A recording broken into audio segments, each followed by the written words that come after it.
Dear students, आज हम आपको एस्फेरिकल मिरर्स के बारे में बताएंगे। आइए समझते हैं एस्फेरिकल मिरर्स के बारे में। यहाँ पर देखिए एक हॉलो स्फीयर हमने लिया है। हॉलो स्फीयर मीन्स जैसे फुटबॉल जैसा, और उसका एक पोर्शन हमने यहाँ से काटा। जब पोर्शन काट करके उसकी बाहरी हिस्से को पॉलिश कर देते हैं तो अंदर का हिस्सा रिफ्लेक्टिंग सरफेस हो जाता है। इसको हम कॉनकेव मिरर बोलते हैं। और जब हम अंदर के हिस्से को पॉलिश करते हैं तो बाहर का हिस्सा रिफ्लेक्टिंग सरफेस हो जाता है। इसको हम कॉन्वेक्स मिरर बोलते हैं। तो दो तरह के मिरर होते हैं, कॉनकेव मिरर और कॉन्वेक्स मिरर। अब होता क्या है, जो स्फीयर है इसका जो सेंटर है, स्फीयर का जो सेंटर है, इस मिरर का सेंटर ऑफ कर्वेचर कहलाता है। और इस मिरर का मिड पॉइंट जो है ये पोल कहलाता है। मिड पॉइंट क्या कहलाता है? पोल कहलाता है। इसको बोलते हैं सेंटर ऑफ कर्वेचर। क्या बोलते हैं? Centre of curvature. इसको बोलते हैं सेंटर ऑफ कर्वेचर, इसको बोलते हैं पोल।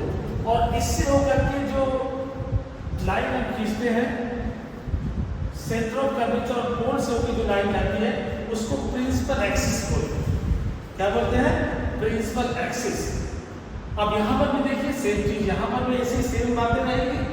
अब यहाँ पर समझने की कोशिश करते हैं इसके आधार पर, इसके बेस पर, कि कैसे प्रिंसिपल फोकस हम डिफाइन करते हैं। जब कोई ये हमने ले लिया प्रिंसिपल एक्सिस बना लिया, ये कॉनकेव मिरर है।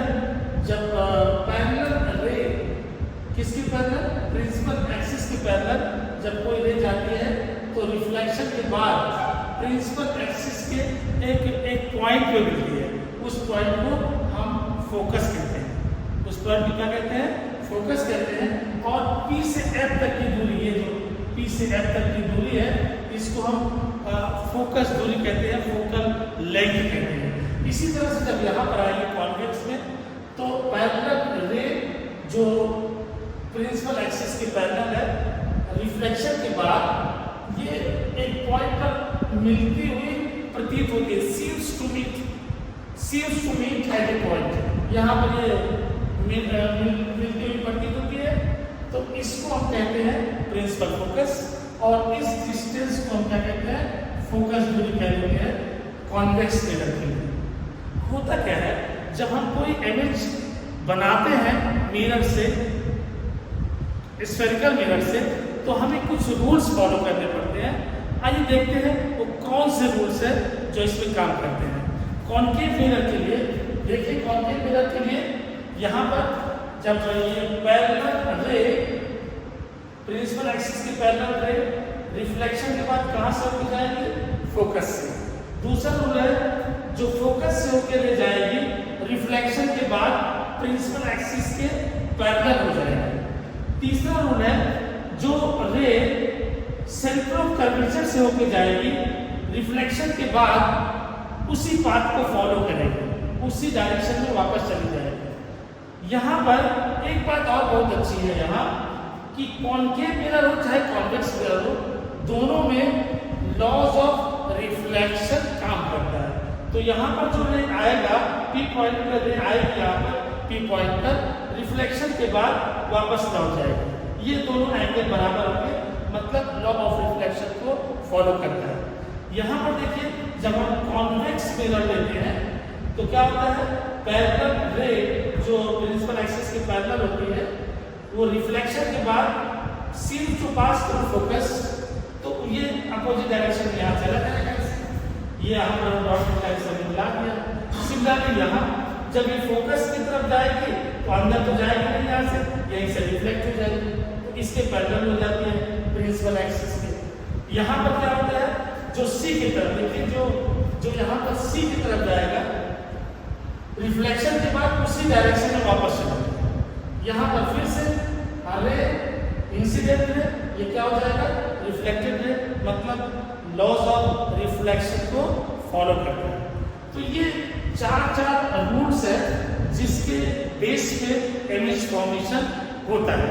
इनमें से कोई 2 या 3 लेके आप इमेज फॉर्मेशन करते हैं। आइए यहाँ पर देखते हैं एक और बात, जो न्यू कार्टेशियन साइन कन्वेंशन है उसके हिसाब से क्या इसका डायरेक्शन कैसे लेते हैं देखिएगा।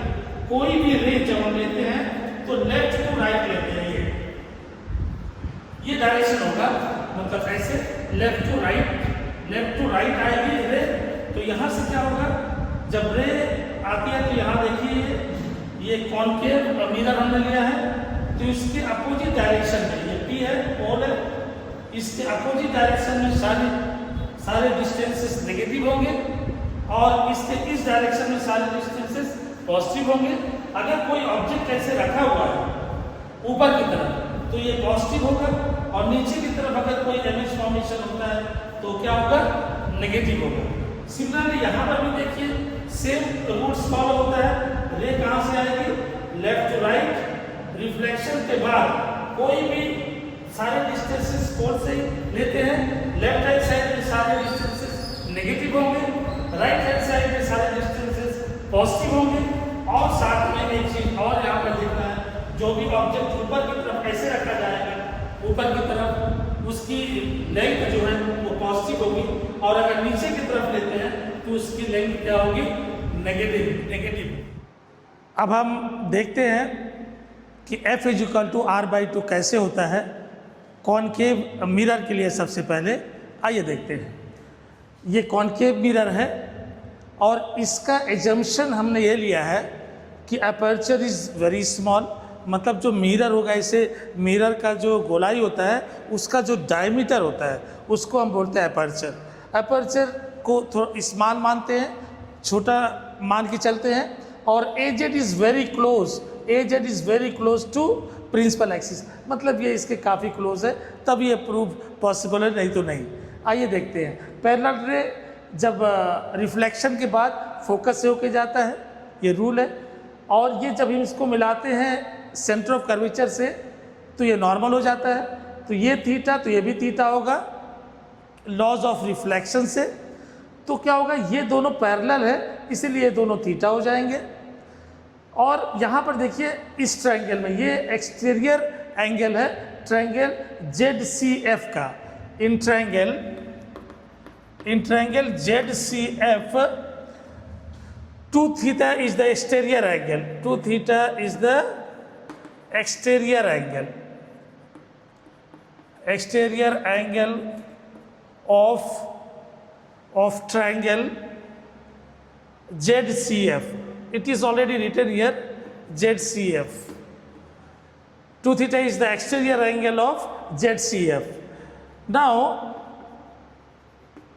angle is equal to arc upon radius. Angle is equal to arc upon radius. We know angle is equal to arc upon radius. Now please see here, इस थीटा के लिए ये आर्क हो जाएगा और PC इसका रेडियस हो जाएगा, तो क्या हो जाएगा बताइए, theta is equal to ZP upon PC. PC is minus R. Similarly 2 theta कितने के बराबर होगा, देखिए 2 थीटा कितना होगा, ZP upon PF is equal to कितना है, -F. सारे डिस्टेंसेस पोल से होंगे, लेफ्ट हैंड साइड में पूरे नेगेटिव होंगे, तो ये कितना होगा, 2 थीटा कितना हो जाएगा, ZP अपॉन -F. तो ये नंबर 1 हो गया, ये नंबर 2 हो गया। थीटा का मान यहाँ पर रख दीजिए, you put the value of theta here, आप यहाँ पर रखिए, तो कितना होगा, ये इम्प्लाइज करता है 2 इंटू कितना होगा बताइए, ZP अपॉन -R, ये बराबर कितना होगा, ZP upon -F. ZP cancel हो जाएगा, ये हो जाएगा 2 upon R is equal to 1 upon F. Therefore F is equal to R/2. आप कॉन्वेक्स मिरर के लिए प्रूव करिएगा, हमने कॉनकेव के लिए आपको करके बताया। Thank you.